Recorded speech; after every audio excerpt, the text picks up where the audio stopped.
যৌন হয়রানি ও অসদাচরণের অভিযোগে গঠিত তদন্ত কমিটির প্রতিবেদন নিয়ে অসন্তোষ প্রকাশ করেছেন বাংলাদেশ নারী ক্রিকেট দলের সাবেক অধিনায়ক জাহানারা আলম। তদন্ত প্রক্রিয়ার স্বচ্ছতার দাবি জানিয়ে বাংলাদেশ ক্রিকেট বোর্ড বিসিবির কাছে প্রশ্ন তুলেছেন তিনি। জাহানারা আলমের নিযুক্ত আইনি পরামর্শক প্রতিষ্ঠান মাহবুব অ্যান্ড কোম্পানির দেওয়া এক বিবৃতিতে জানানো হয়, অভিযোগকারী হিসেবে তদন্তের ফলাফল জানার আইনগত অধিকার থাকলেও বিসিবি এখনো তাকে আনুষ্ঠানিকভাবে কোনো তথ্য জানায়নি। তদন্ত প্রতিবেদনের কোনো অনুলিপিও তাকে দেয়া হয়নি। জাহানার আইনজীবীদের দাবি, গুরুতর অভিযোগের পরও এমন গোপনীয়তা হতাশাজনক। তিনি তদন্ত সম্পূর্ণ হওয়ায় স্বস্তি বোধ করলেও পুরো প্রক্রিয়ার স্বচ্ছতার অভাব নিয়ে গভীর হতাশা প্রকাশ করেছেন।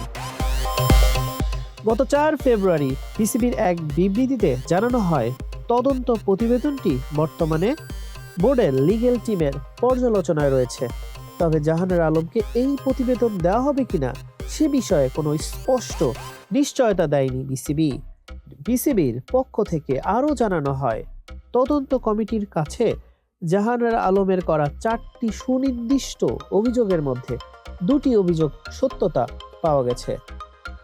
বাংলাদেশ নারী দলের সাবেক নির্বাচক ও ম্যানেজার মঞ্জুরুল ইসলামের বিরুদ্ধে প্রাথমিকভাবে অভিযোগের প্রমাণও মিলেছে বলে দাবি করে বোর্ড।